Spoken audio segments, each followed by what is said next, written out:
मेरा नाम डॉक्टर सिंधु सुमन है। मैं राजेंद्र मिश्र महाविद्यालय सहरसा में हिंदी की सहायक प्राध्यापिका हूँ। आज का यह वर्ग स्नातक तृतीय वर्ष प्रतिष्ठा के छात्रों के लिए है और आज का विषय है नदी के द्वीप। यह नदी के द्वीप कविता आज के लोकप्रिय हिंदी कवि अज्ञेय, जिसके संपादक विद्यानिवास मिश्र हैं, उसमें पाठ्यांश के तौर पर आपके तृतीय पत्र में शामिल है।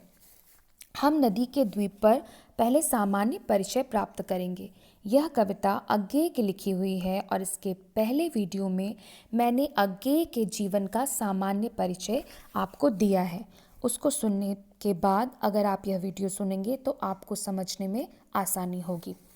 दरअसल 1949 में प्रकाशित काव्य संग्रह हरी घास पर क्षण भर में नदी के द्वीप संग्रहित रही है।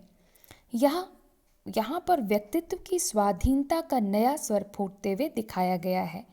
व्यक्ति और परंपरा के संबंधों के बारे में, उसकी दशा के बारे में बात की गई है। यह कविता साहित्य जगत में बहुत सराही गई कविता है और यह कविता प्रतीकात्मकता को लिए हुए है।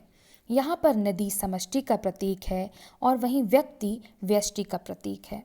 नदी संस्कृति का प्रतीक है, द्वीप व्यक्ति का प्रतीक है और बृहद भूखंड समाज का प्रतीक है।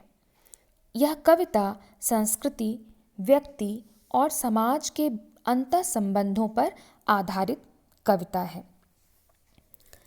नदी के द्वीप अज्ञेय की बहुचर्चित कविता है, जिसमें अज्ञेय ने प्रतीकात्मक शैली का इस्तेमाल किया है और व्यक्ति की स्थिति को समाज में एक द्वीप की भांति दिखाने की कोशिश की है। व्यष्टि चेतना को सुरक्षित रखते हुए भी वह उस समष्टि का अंग है।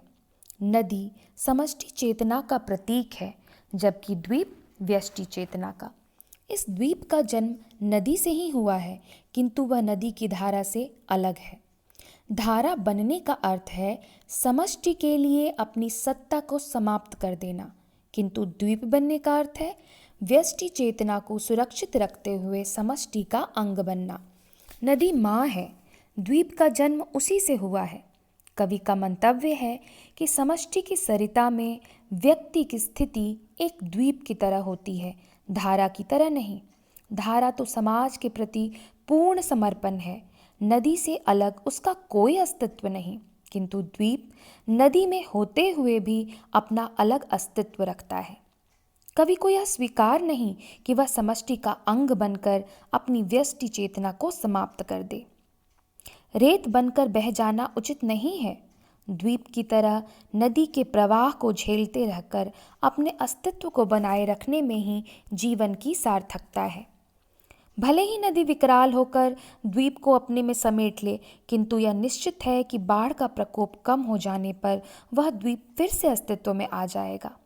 द्वीप रेत बनकर ही धारा का अंग नहीं बन सकता, बल्कि अपने अस्तित्व को मिटाकर वह जल को और गंदा ही करता है।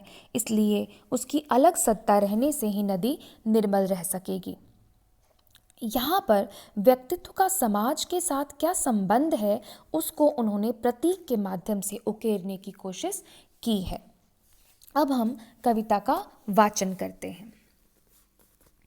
हम नदी के द्वीप हैं, हम नदी के द्वीप हैं, हम नहीं कहते कि हमको छोड़कर स्रोत स्विनी बह जाए।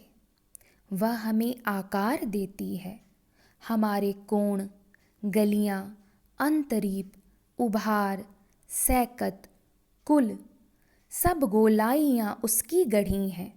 माँ है वह, माँ है वह, है इसी से हम बने। अब हम इस पर बात करते हैं।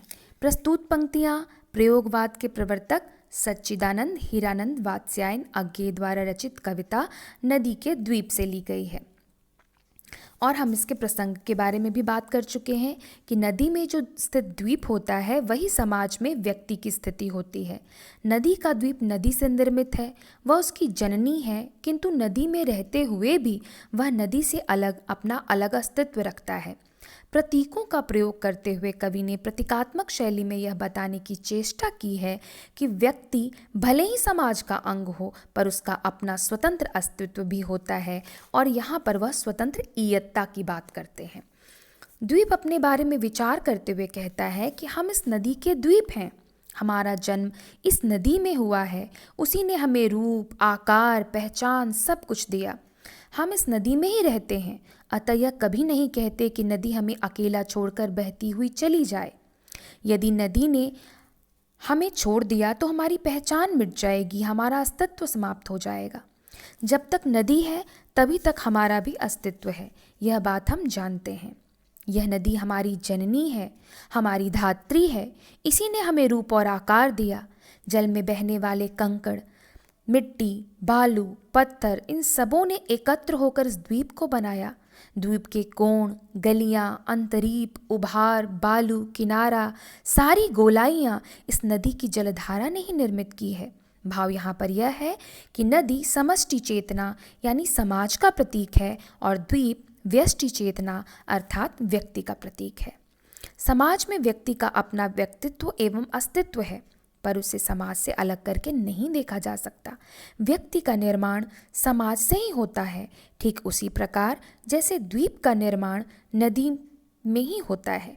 व्यक्ति को अपने व्यक्तित्व की रक्षा करते हुए समाज के प्रति अपना समर्पण करना चाहिए।